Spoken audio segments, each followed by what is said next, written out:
It feels like some of this episode's going to be used in a court of law. Am I the arsehole for tricking toxic men into thinking that they're balding? Yavita?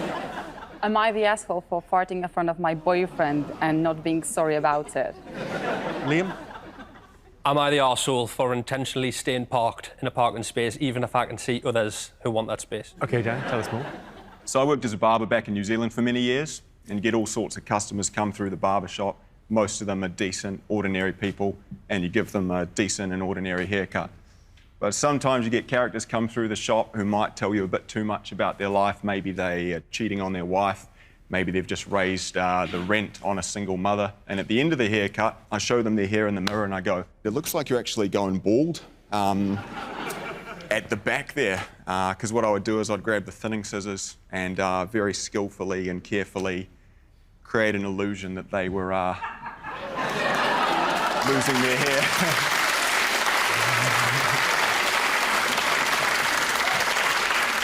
The thing is, you do tell your barber too much. Like, if I was having an affair, my barber would be the first one to know. It's something about someone touching your head, I think. It's just like you feel like, I guess we're friends. I'm worried you might be a piece of shit because you're aware that barbers could do this, and you look like you haven't had your hair cut in like 4 years. So it makes me wonder about what you've done. Yeah. So what was the worst thing someone said in your chair?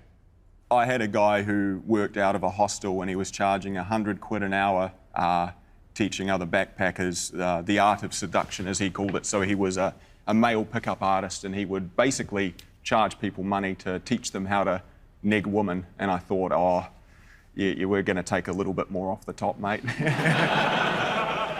I think this guy's all right, isn't he? Yeah, he's like a modern-day messiah. I think... Is there anyone who's been borderline, like, you don't know if to up their hair? Like, you think, you're a bit toxic, but I don't know, I can't judge it. I think the litmus test is anyone worse than a parking warden. Damn, that's a good gauge, you know, because I guess parking warden's that thing of it is a job, but they are just working class, so you can't really... Yeah, exactly. So they're going to leave with the haircut they asked for. But if it's a parking warden who's... His logic is sound, man. You're impenetrable. I tend to agree. If it's a parking warden and he's got his AirPods and he's listening to, like, a Andrew Tate podcast, then maybe, yeah. But don't you run the risk of them just looking like Andrew Tate? And it's kind of like... that's his origin story, is he had lovely hair. Then some guy cut it all off and he's like, women. Like, All right, OK, I'm not sure if you're the arsehole. Let's go to Yavita. Remind us of your question. Am I the asshole for farting in front of my boyfriend and not being sorry about it? Oh, let it breathe, girl. Love that for you. OK, so whereabouts are you from? I'll give you 3 guesses. People never land that. OK, we're not on a date. OK. OK, so you fart in front of your boyfriend and you're sorry, but you're not sorry. I just feel like there's a time in the relationship where you can introduce it, right? And it's OK. Like, don't you feel like this is exactly that you're in love, you're comfortable, and someone else is comfortable with accepting that? Like, it just happens. Like, it's a normal human being thing to do, right? Yeah. Yeah, right? Yeah, everybody farts, yeah. And you don't want any mystery in your relationship whatsoever. I just think that when it happens, don't treat me like, I don't know, I've committed a war crime. Yeah, but how quickly are you farting in front of people? When we moved in, I would say maybe like a year and a half into it. So we're like, OK, Jesus. Yeah, Thank fine. you. Yeah, because once it happened, like, in the morning, right? And he was like, oh, my God, I can't believe you woke me up like this. You need to go and see a doctor. And I'm like... Were you squatting over his face? What, I mean, you woke him up with a fart? Happened once, but, yeah, that was a bit of a loud one, I guess. I mean, that's kind of impressive. What was that? Are we under attack? Is there a war crime going on? you ever woke yourself up with a fart? Yes. Start grabbing the back behind your bed. Who's the mask?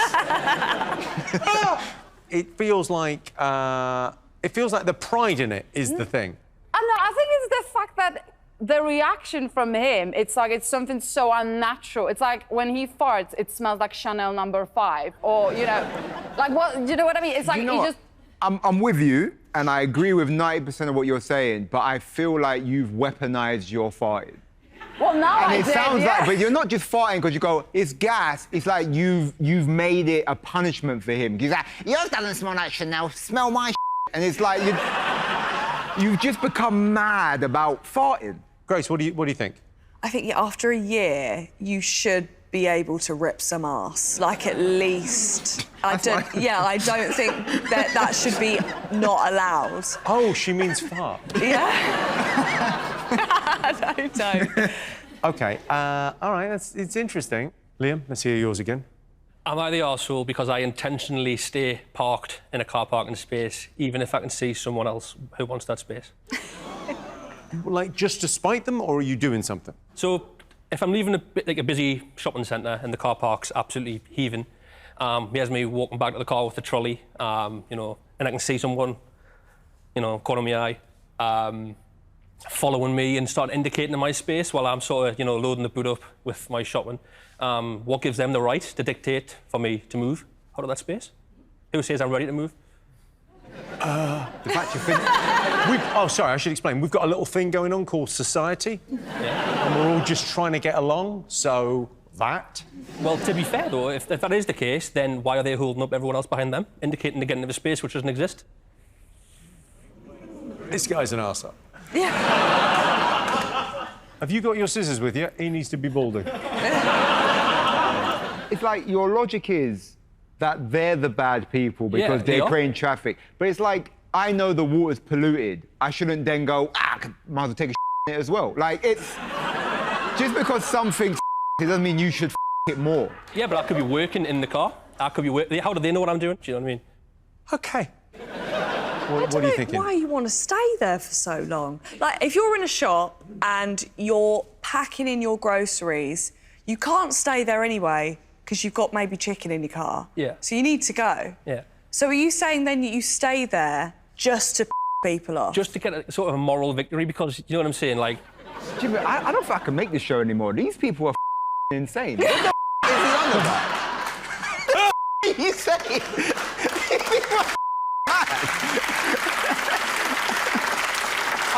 I mean... He's an arsehole, because he wants to cause such a mass effect of disgrievance for like, he's gaining nothing from this. Yeah. I feel like what you need is a hug. And I'm not the guy for that. Fair enough. All right, what do we think? Which one is the worst arsehole? I think surely it's got to be Liam. Because it's obviously not Dan, but Yavita's, there's something going on with her. I'm going to say Yavita, man. You've weaponised the farting. It's just not on. I think Dan is a hero. He's an Adonis cutting people's hair. He's got so much to spare as well. Yavita, I think, it's a natural bodily function, and you're taking, like, a little bit too much pride in it, but fine. Liam, you're a sociopath. And also, you are the worst arsehole. Dan, Yavita and Liam.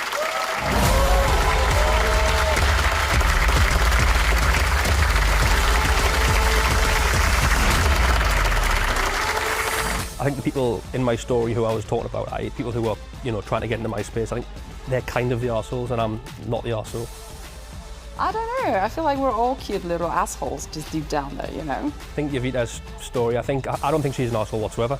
I don't think I am either. So on that basis, I'm sorry, Dan, but, you know, had to be you. They did go light on me, you're not wrong. They were pretty easy on me. I mean, he technically is gaslighting people's hair. So, and he gets paid for it. Genius. Am I the arsehole for planting uranium in my living room just so I could watch TV? What's uranium? I think it's the bit between your anus and your... No, that's a perineum. It's like a... well, please, explain. So uranium is what we use for nuclear fuel and is also used in nuclear weapons. Oh. It's very radioactive, but it also looks really nice and it's very interesting. Where did you get uranium? Well, you can pick it up in Cornwall. Amazing. There's lumps of it lying around. At any point have you been to Salisbury to look at the cathedral? I feel like you might be a Russian sleeper agent. This is... So, what do you do for a living? So I'm a scientist and I work in nuclear fuel disposal. It makes sense. Nuclear fuel disposal? Yes. Yeah, it sounds like the disposal might involve with you... I'll take this home. Yeah, OK. It feels like some of this episode is going to be used in a court of law. So what did the flatmate say when you brought the uranium home? So I was bringing it home and I was kind of showing it off and saying, doesn't this look cool? Isn't it amazing? And she was a little bit nervous. Yeah. And I kind of feel like, you know when someone has a pet dog and they say, don't worry, he's fine, he doesn't bite, and it's frothing at the lead. I kind of feel like that person with the dog sometimes, where I'm going, no, it's fine, No, it's fine. but your dog now has rabies. Like, do you understand the difference? But it's a very exciting rock, but she was quite scared. And sometimes we get the best signal in the living room, and she's on the phone all the time in the living room. So I thought, if I just leave this here for a bit, I can get a little bit of peace and quiet. Yeah, because she'll be dead. No, it's fine. It's like, don't sit next to it for a few years and you'll be all right. And don't put it in your mouth or anywhere else. I don't see the problem with this. As long as you don't Well, you don't know what uranium You'll is. have no clue.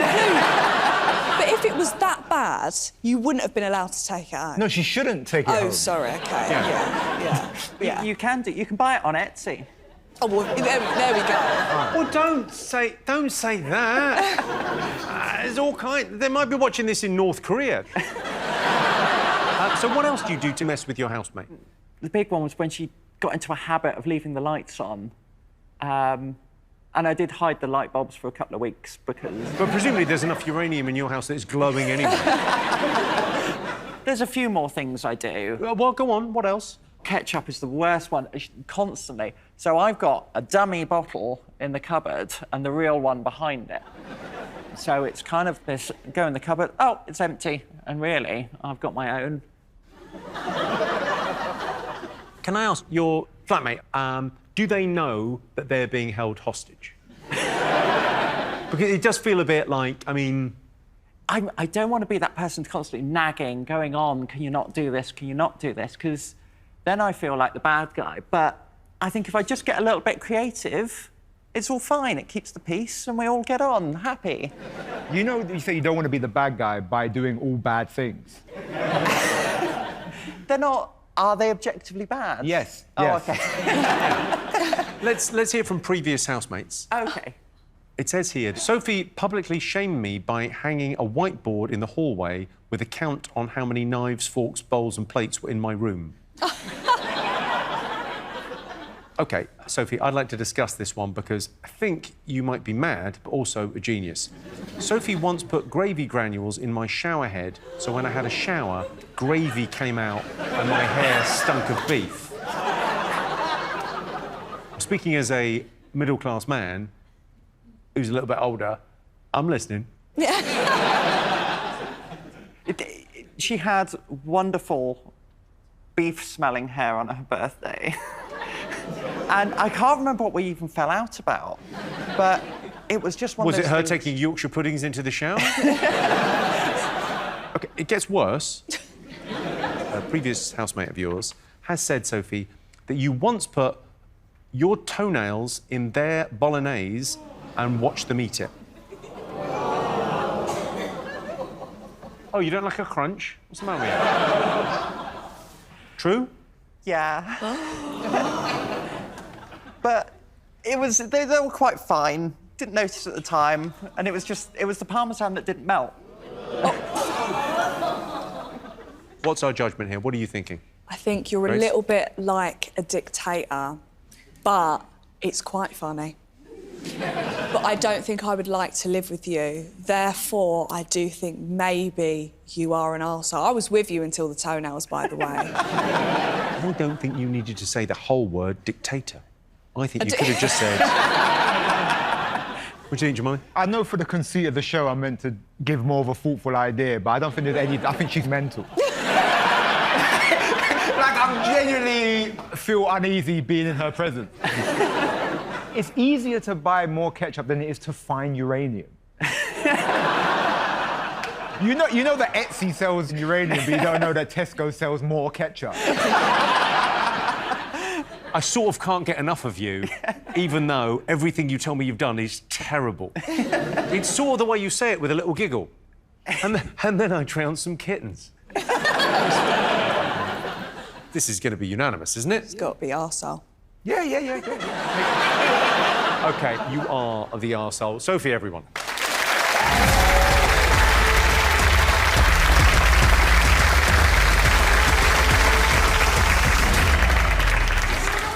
I think Jimmy's got a mean creative streak as well. I think he saw a little bit of himself in me. I think there's a chance I could be named biggest arsehole because of my creativity and novel ideas. Not necessarily because I've done the worst things, but it's a strong factor. Yeah, very little room for debate there in terms of the, oh, no, sometimes I bring uranium home. Yeah. And then it got worse from there. Somehow that wasn't as bad as the toenail clippings. I don't know, I like that she's creative, though. I really respect it. I don't mind her having that job, because if someone's going to get rid of something somehow, she's going to think of it. Yeah, it was probably our housemate's body. Yeah. Am I the arsehole because I announced my pregnancy at my daughter's 13th birthday party? So it's her 13th birthday party, it's your little girl, it's her big day, and you thought, no, I want the attention. No.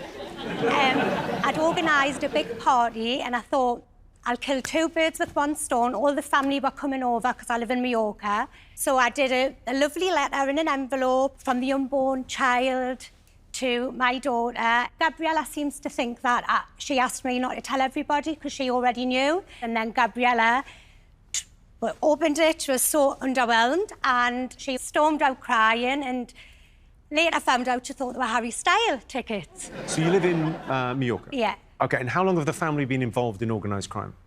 It's tax evasion. Yay! All right, so, all right, well, I mean, it could have been worse. You could have been your 13-year-old announcing she was pregnant. Exactly. That'd be worse. Or you could have got pregnant at the 13-year-old's party. That would be worse. This is just, feels like you pulled focus. It sort of did, and... but I don't think I'm an arsehole. Is your daughter at 13 at the time, was she paying for this party? No, I was. Exactly. It's your party. You do what you want at your party. Thank you. It just happens to be her birthday too. So what stage of the party did you announce? What was going on when you said? This was the start of the party with the family, so my mum and dad, brothers, sisters, aunties, uncles, things like that. So And what was Gabriella doing? Was she cutting the cake? She was just she was sort of sitting there enjoying all of the attention. I don't remember my 13th birthday. I think she'll get over it. No. Hasn't got over it. Oh, she hasn't got over it? Oh, no, she still mentions How it old is all she? the time. She's 20, just turned last year. So she's 20 and she hasn't got over her 13th birthday party? No. OK, let's bring her out.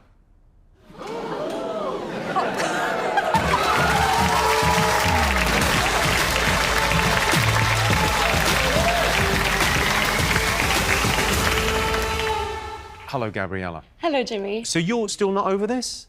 It's not that I'm not over it, I just... No, Gabriella, you talk about it all the time. I talk about it all the time because you won't admit that you did it, and I'd rather you just say, look, I did that and that was wrong. But obviously, I'm not sitting there crying myself to sleep every night. I've got bigger fish to fry, but... What fish are you frying at 20? So give us your side of the story. What happened? So it was my day, and I specifically told her... She's going to say I didn't tell her, but I specifically told her because I know what she's like. I was like, I get that everyone's here today, but look, can I just have one last moment? She's like, of course, I'd never do that to you.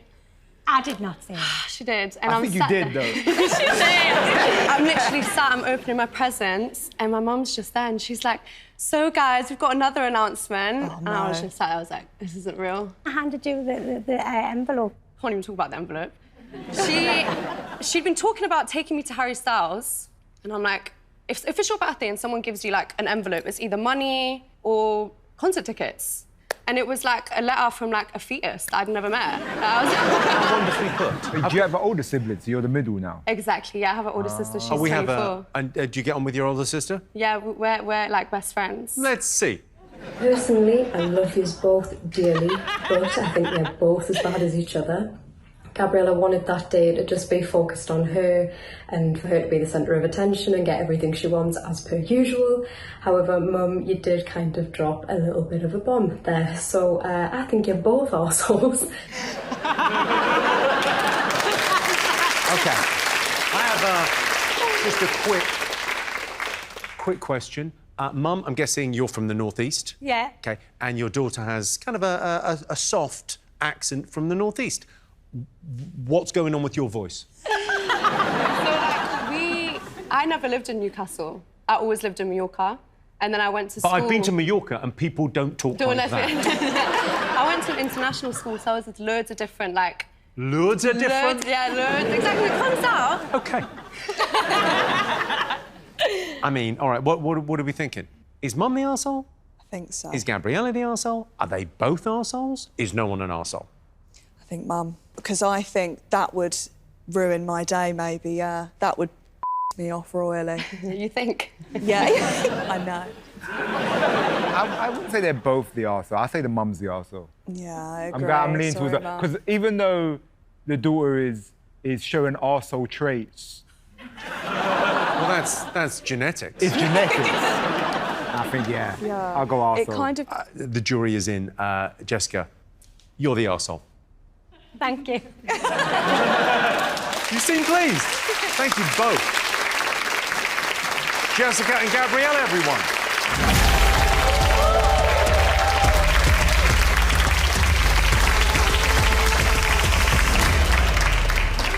It's the new half of the things that I have to put up with. They would understand that I am not the arsehole.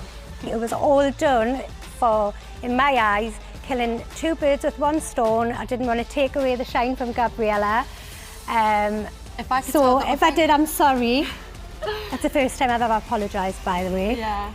I kind of think a 13th birthday is like it's a big day. It's a big day when you're 13. And no kids are ever usually excited when they're getting a sibling. Like, a lot of them are always like, for God's sake, because they know there's going to be no attention on them anymore. So she stole her thunder. No, I think we made the right decision then. Neo, tell me everything. Hi. Thank you so much for being here from the future. Yeah, literally my pleasure. He looks like a street punk from a B movie. Yeah. B movie, yeah. Like, he kicks like this before he fights. So you became vegan. Why did you become vegan? Because I met my dog as well, and I realised that animals have a really high sentience and have feelings just like us, and they want to be loved, and they want to be cared for, and they want freedom and liberation, and actually... So meeting a dog made you vegan, but where were you eating before? North Korea? What? Do you know what's weird? I had the opposite effect. When I got my dog, I looked at it and said, that looks delicious. Look at those little bat legs and that. A little puppy burger and that. Aren't you Buddhist? Yeah, but you know, you gotta... OK, good. It doesn't mean I don't have a sense of humour. I'm not really going to eat my dog. OK, good. Now, can I ask about your dog's diet? Is your dog vegan? Yes. Your dog's vegan? Yeah. Oh, now that was an audience going... You know what? That's cool that you guys didn't. Ooh, because it's a chance for me to actually explain that dogs, the optimal diet for a dog is plant-based, and it's been proven by science. I'm so sorry, but I don't think we're allowed to have that level of bull on the show. I don't think we are. Actually, because we as a species are evolving, and part of my purpose is to help manifest a protopian dimension of peace through the expansion of love energy. And dogs, as they are not obligate carnivores, they are, like us, omnivores, so they can thrive on a plant-based diet. I tell you what we need, Neo. We need John back from part one with some ham that he's nicked. And I'm going to hold the ham, and you hold whatever mung beans you're feeding him, and we'll see who the dog comes to. I was vegan for a year, right? OK. And plant-based. You were plant-based for a year. Why would you say plant-based, not vegan? Because vegan is a philosophy of non-violence, and... You think I might be a violent guy? Well, I mean... Oh, no, I was... If you tried no, you're eating right, I plants was for a year and plant-based, gave but up. I was also smacking up. What? Good!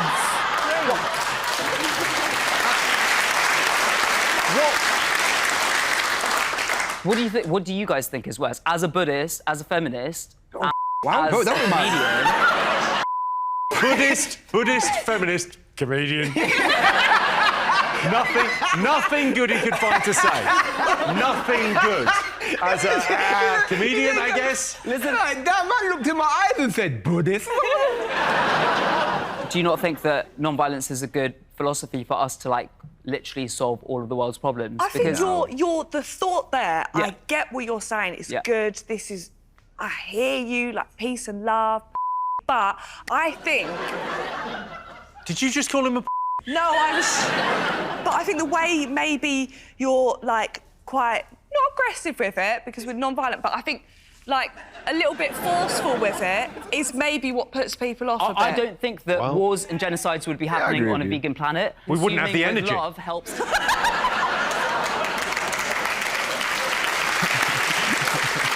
Look, it only gets better with Neo. Neo is the gift that keeps on giving. Take a look at this.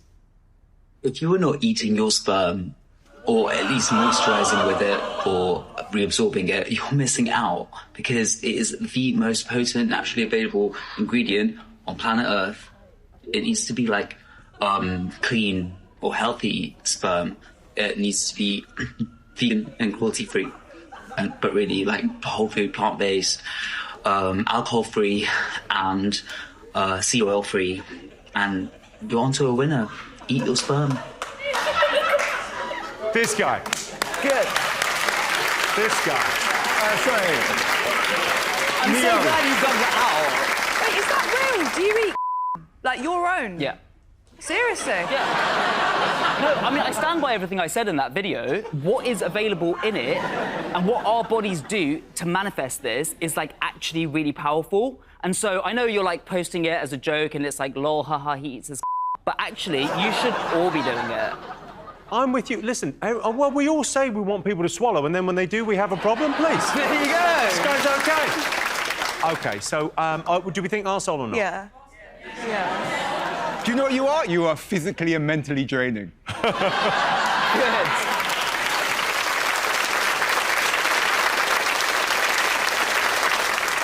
I think you're an arsehole, but I also think, I mean, more power to you. Thank you.